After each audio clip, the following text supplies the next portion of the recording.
देखिए ऑब्जेक्टिव में तुम लोग को दिक्कत है, जितना ऑब्जेक्टिव कराए हैं इस चैप्टर के ऑब्जेक्टिव में किसी को दिक्कत नहीं ना है। आइए वीवीआई क्वेश्चंस देखेंगे सब्जेक्टिव। पहले हम लोग देख चुके हैं ऑब्जेक्टिव, सब्जेक्टिव क्वेश्चंस। पहला क्वेश्चन है यहां से, असहयोग आंदोलन के कारणों पर प्रकाश डालें। पहला क्वेश्चन जो है असहयोग आंदोलन के कारणों पर प्रकाश डालें। देखिए क्वेश्चन जो पूछा है ना, असहयोग आंदोलन, क्या पूछा है जी? असहयोग आंदोलन के कारण पर प्रकाश डालना है। समझ में, मैंने असहयोग आंदोलन जो हुआ है ना, काहे हुआ है, इसका वजह क्या था, जो असहयोग आंदोलन हुआ। देखिए असहयोग आंदोलन होने से पहले तो 3 आंदोलन हो चुका था। महात्मा गांधी जी के द्वारा 3 आंदोलन कराया जा चुका था। एक चंपारण आंदोलन, एक मजदूर आंदोलन, एक खेरा आंदोलन। 3 आंदोलन हो गया था।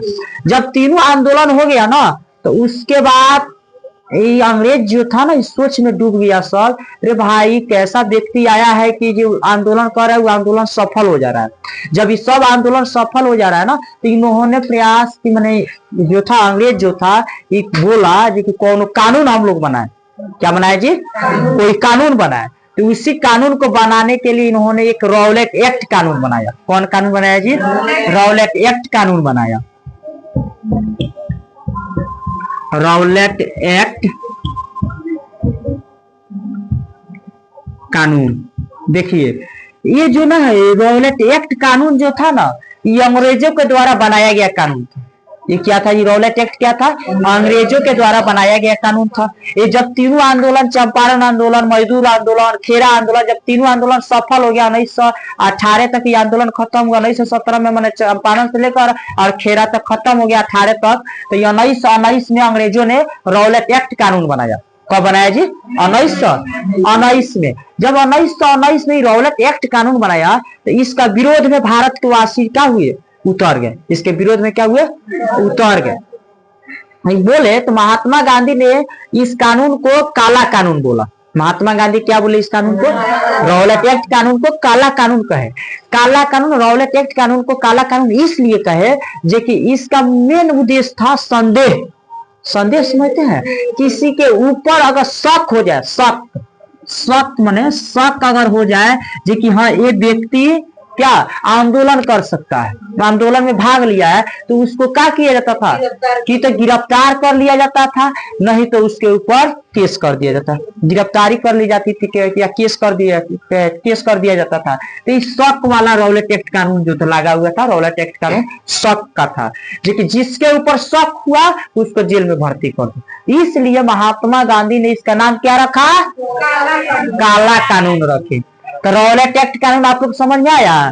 तो मेन असहयोग आंदोलन होने का मेन मुद्दा था, एक ये था। कौन? Rowlatt act.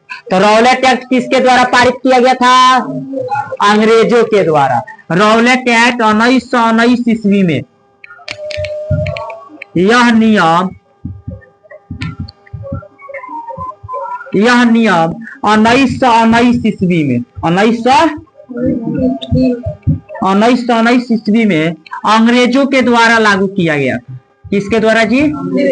अंग्रेजों के द्वारा लागू किया गया था।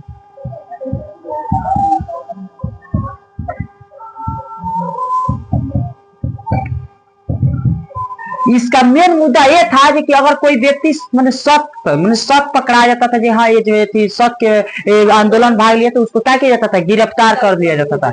जो व्यक्ति सही है या आंदोलन में भाग नहीं लिया उसको भी गिरफ्तार किया जाता था, जो भाग लिया उसको भी गिरफ्तार कर लिया जाता था।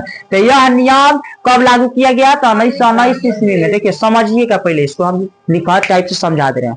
ये रॉलेट एक्ट कानून जो था, यह नियम अंग्रेजों के द्वारा 1919 ईस्वी में लागू किया गया था। यह नियम 1919 ईस्वी में अंग्रेजों के द्वारा लागू किया गया था। इसका मेन मुख्य मुद्दा था कि अंग्रेज जो थे ना शक करते थे, शक जब कर लेते थे जो कि हाँ ये क्या किया, इस आंदोलन में भाग लिया है, तो उसको क्या करते थे जो कि उस आंदोलन में उसको गिरफ्तार कर लेते थे। और जब उसको गिरफ्तार कर लेते थे तो गिरफ्तार करने के बाद उसको क्या कर लिया जाता था, जेल में डाल दिया जाता था। तो इसका नाम महात्मा गांधी ने काला कानून रखा था। महात्मा गांधी जी ने इसका नाम क्या रखा था, काला कानून रखा था। समझे। उसके बाद रॉलेट एक्ट कानून आप लोग को समझ में आ गई। तो रॉलेट एक्ट कानून किसके द्वारा चलाया गया था, कब हुआ था रॉलेट एक्ट कानून लगा था। तो रॉलेट एक्ट का विरोध किसने किया था, महात्मा गांधी ने। इस कानून का नाम क्या रखा था, कोई दिक्कत। जब ये हो गया ना, उसके बाद जालियांवाला बाग हत्याकांड हुआ। असहयोग आंदोलन के कारण जो था ना, असहयोग आंदोलन जब हो रहा था तो उसी समय ये सब आंदोलन हुआ था। जालियांवाला बाग हत्याकांड भी हो गया था।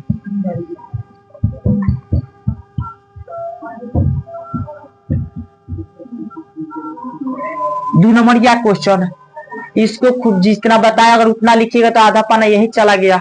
इसमें देखिए जालियांवाला बाग हत्याकांड जो हुआ था 13 अप्रैल 1919 ईस्वी को हुआ था। जालियांवाला बाग हत्याकांड 13 अप्रैल 1919 ईस्वी को हुआ था। ये अमृतसर में हुआ था। कहाँ पे हुआ था, अमृतसर में एक सार्वजनिक सभा बैठी हुई थी। क्या बैठी हुई थी, सार्वजनिक सभा। उस सार्वजनिक सभा में वहां के जनरल डायर के द्वारा इन सभी निहत्थे लोगों के ऊपर गोलियां बरसा दी गई।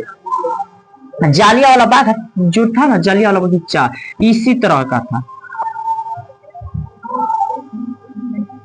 यहाँ से आइए, एक रास्ता था इधर से घुसने वाला था, बाकी चारों तरफ से बंद कर दिया गया था। चारों तरफ से बंद कर दिया गया था। जब चारों तरफ से बंद कर दिया गया था ना, तो जालियांवाला बाग में सार्वजनिक सभा बैठी हुई थी। अमृतसर में है, पंजाब के अमृतसर में है। तो इसमें जब बैठा गया था ना, तो वहां के जनरल डायर के द्वारा कर्फ्यू लगाया गया था। कर्फ्यू लगाया गया था और बोला गया था कि हाँ किसी को आंदोलन में भाग नहीं लेना, मतलब सभा नहीं करना है। कर्फ्यू जैसे लॉकडाउन लगा था वैसा ही लॉकडाउन लगाया गया था। तो इसमें क्या किया,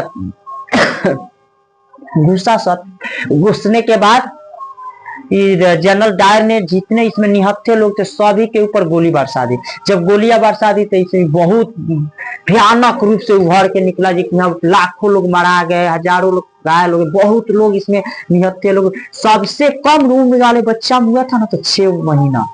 कितना था जी, 6 महीना। 6 महीना का बच्चा इसमें मर गया था। जालियांवाला बच्चा में इसका शिकार हुआ था। जालियांवाला बच्चा का बाग हत्याकांड कब हुआ था, किसने इसके ऊपर आदेश दिया था गोली चलाने के लिए, जनरल डायर। तो उसी जनरल डायर को जिसने आधे निहत्थे लोगों पर गोलियां चलाई थी, तो एक भयानक बीमारी हुई। बीमारी होने के बाद वो क्या हुए, मर गए। उसी समय खत्म हो गया। उसके कुछ दिन के बाद वो उसके माइकल जो डायर था ना, वो क्या किया था, उसको आदेश दिया था जनरल डायर को। तो जनरल डायर माइकल डायर ने ये लंदन गया था ना, तो लंदन पे जब भाषण दे रहे थे तो उसी समय उन्होंने क्या किया, उधम सिंह ने जाकर उसको भी गोली मार दी थी। उसको क्या किए थे, तब तक मारे कि जब तक, देखिए भारतीय जो गोली मारता है ना बहुत हार्ड मारता है। जब वो मार रहे थे तो कह रहा है, उनसे पूछ रहे था देखिए कैसा महसूस हो रहा है। जो व्यक्तियों को मारे थे अनाधून एक जगह पर बहुत राउंड गोली चला दिए थे उधम से। लास्ट में उनको पकड़ लिया गया उधम से। ऐसा समझ में कोई दिक्कत। तो असहयोग आंदोलन होने के कारण क्या था, जालियांवाला बाग, रॉलेट एक्ट। कोई दिक्कत किसी को दिक्कत। उसके बाद इसमें किसी को दिक्कत है, समझ में, दुगो में किसी को दिक्कत है। खिलाफत आंदोलन भी हुआ था। तो खिलाफत आंदोलन, खलीफा का पद हटाया जाता था। प्रथम विश्व युद्ध हुआ था। उसे प्रथम विश्व युद्ध में जो अंग्रेजों लंदन के ब्रिटेन के द्वारा बोला गया था कि हाँ हम आपको खलीफा का पद देंगे, और खलीफा के पद को हटाया जा रहा था। तो इसी के विरोध में खिलाफत आंदोलन हुआ था। खिलाफत आंदोलन भी असहयोग आंदोलन के कारण हुआ था। समझ में कोई दिक्कत किसी को। आइए दूसरा क्वेश्चन देखा जाए। स्वतंत्रता आंदोलन में महात्मा गांधी की भूमिका पर प्रकाश डालिए। स्वतंत्रता आंदोलन, दूसरा क्वेश्चन दिख रहा है स्वतंत्रता आंदोलन, VVI क्वेश्चन बता रहे हैं आप लोग को। स्वतंत्रता आंदोलन पर महात्मा गांधी का प्रकाश डालिए। महात्मा गांधी का प्रकाश डाले माने स्वतंत्रता आंदोलन महात्मा गांधी जी कौन कौन आंदोलन किया स्वतंत्रता से पहले, भारतीय स्वतंत्रता आंदोलन जो किया है ना, प्रकाश डालिए कौन कौन किया है उसी के ऊपर बताना है, प्रकाश डालना है। तो भारतीय महात्मा गांधी जी के जो स्वतंत्रता आंदोलन हुआ है कौन कौन हुआ है? सबसे पहले चंपारण आंदोलन हुआ। चंपारण आंदोलन कब हुआ है? 1917 ईस्वी में हुआ है। जब चंपारण आंदोलन हो गया, सबसे पहले महात्मा गांधी जी ने कौन आंदोलन किए थे जी? चंपारण आंदोलन किए थे। जब चंपारण आंदोलन किया ना, ये सब चंपारण आंदोलन 1917, चंपारण आंदोलन में क्या क्या घटना घटा था उसके विषय में लिखना पड़ेगा। चंपारण आंदोलन 3 कथिया प्रणाली था, किसानों के हित में ये आंदोलन हुआ था। राजकुमार शुक्ला ने महात्मा गांधी जी को चंपारण बुलाए थे। उसके बाद खेरा आंदोलन हुआ, तो अहमदाबाद आंदोलन, अहमदाबाद खेरा आंदोलन सब के विषय में। अहमदाबाद आंदोलन कब हुआ था जी? अहमदाबाद आंदोलन 1918 ईस्वी में हुआ था। अहमदाबाद आंदोलन कब हुआ था? 1918 में हुआ था। ये सब राष्ट्रीय आंदोलन है, महात्मा गांधी जी के राष्ट्रीय आंदोलन है जी। ये अहमदाबाद आंदोलन, चंपारण आंदोलन, खेरा आंदोलन, असहयोग आंदोलन, सभी के विषय में लिख दीजिए 2-2 लाइन 3-3 लाइन ना, तो समझिए ये भी क्वेश्चन बन जाएगा। है समझ में? कोई दिक्कत किसी को? 2 क्वेश्चन VVI बताए आप लोग को, दिक्कत है? एक स्वतंत्रता आंदोलन पर महात्मा गांधी के प्रकाश डालिए, मैंने स्वतंत्रता आंदोलन जो हुआ ना महात्मा गांधी जो किया उसके विषय में लिखना है। एक है असहयोग आंदोलन के कारण बता देना है। इस दोनों आंदोलन में किसी को दिक्कत है? आए समझ में? बंद कीजिए थोड़ा। क्वेश्चन जो 2 क्वेश्चन बता चुके, 2 क्वेश्चन में एक असहयोग आंदोलन, ध्यान समझिएगा, एक असहयोग आंदोलन, एक बताए आपका भारत मैंने स्वतंत्रता के समय भारतीय स्वतंत्रता के में महात्मा गांधी का मैंने क्या क्या भूमिका है, महात्मा गांधी जी के आंदोलन की भूमिका के विषय में बताएं। देखिए यहाँ से क्वेश्चन हेरा फेरी करके पूछता है, थोड़ा मोड़ा इधर से उधर घुमा फिरा के क्वेश्चन पूछता है। और सहयोग आंदोलन पर प्रकाश डालिए, ये भी पूछ सकता है। सहयोग आंदोलन से आप क्या समझते हैं? ये भी पूछ सकता है। रौलट एक्ट क्या है? रौलट एक्ट से आप क्या समझते हैं? ये भी पूछ सकता है। जालियांवाला बाग हत्याकांड से आप क्या समझते हैं? ये भी पूछ सकता है। खिलाफत आंदोलन क्या है? ये भी पूछ सकता है। चौरी चौरा हत्याकांड क्या है? ये भी पूछ सकता है। चंपारण सत्याग्रह से आप क्या समझते हैं? ये भी पूछ सकता है। चंपारण आंदोलन में किसानों की क्या मुद्दा थी? ये भी पूछ सकता है। कोई दिक्कत? यहाँ तक ये जो असहयोग आंदोलन था ना, तो एक के क्वेश्चन को हेरा फेरी कर के क्वेश्चन पूछता है। किसी को दिक्कत? चंपारण सत्याग्रह, खेरा, अहमदाबाद, आपका ये खिलाफत, जालियांवाला बाग और असहयोग, इसमें किसी को दिक्कत?